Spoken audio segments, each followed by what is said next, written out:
लेकिन जब असदुद्दीन ओवैसी साहब ने अपना कदम हैदराबाद से बाहर निकाला तो असल मुद्दों की बात असद साहब करने लग गए। और फिर वही बात है कि हमारे घर का बंदा हमारे बारे में जितना बेहतर जानेगा दूसरा कौन जान सकता है। असल दिक्कत तुम्हें मालूम है कि असदुद्दीन ओवैसी की वजह से लोगों को क्यों हो रही है? उसकी खास वजह यह है कि जब तक मजलिस इत्तेहादुल मुस्लिमीन हैदराबाद से बाहर नहीं निकली थी, उस वक्त जितनी भी पार्टियां हैं जो अपने आप को कहते हैं कि हम मुसलमानों की मदद करते हैं, मुस्लिम पार्टियां हैं, ये लोगों के अंदर खलबली और तकलीफ इसलिए मची है कि जब हैदराबाद से असद साहब ने बाहर नहीं कदम रखा था तो इन लोगों ने मुसलमानों को बहुत तगड़ा वाला चूरन देना शुरू किया था। रमज़ान शरीफ का महीना आए टोपी लगा लेते थे, ईद की बात आए ईद मुबारकबाद देते थे, और उसकी वजह से मुसलमान इतने खुश थे कि ना पूछो। कहते थे कि हमारा बस लीडर सिर्फ यही लोग हैं। लेकिन जब असदुद्दीन ओवैसी साहब ने अपना कदम हैदराबाद से बाहर निकाला तो असल मुद्दों की बात असद साहब करने लग गए। और फिर वही बात है कि हमारे घर का बंदा हमारे बारे में जितना बेहतर जानेगा दूसरा कौन जान सकता है।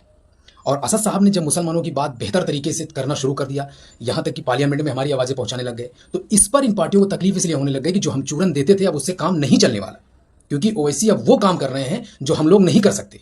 ओवैसी उन चीज़ों के बारे में आवाज़ उठा रहे हैं जिनको हम नहीं उठा सकते, और इन्हीं वजह से ओवैसी को लोग बी टीम सी टीम का आरोप लगाते रहते हैं और कहते हैं कि हम उसके अंदर गलती क्या ढूंढेंगे, उसके अंदर हम गलती ढूंढ ही नहीं सकते। और जब गलती नहीं ढूंढेंगे तो सबसे बड़ी चाल यही होती है लोगों की कि उस बंदे के ऊपर आरोप लगाया जाए कि जिस आरोप के तहत बहुत सारी चीज़ों को मुलविश कर लिया जाए।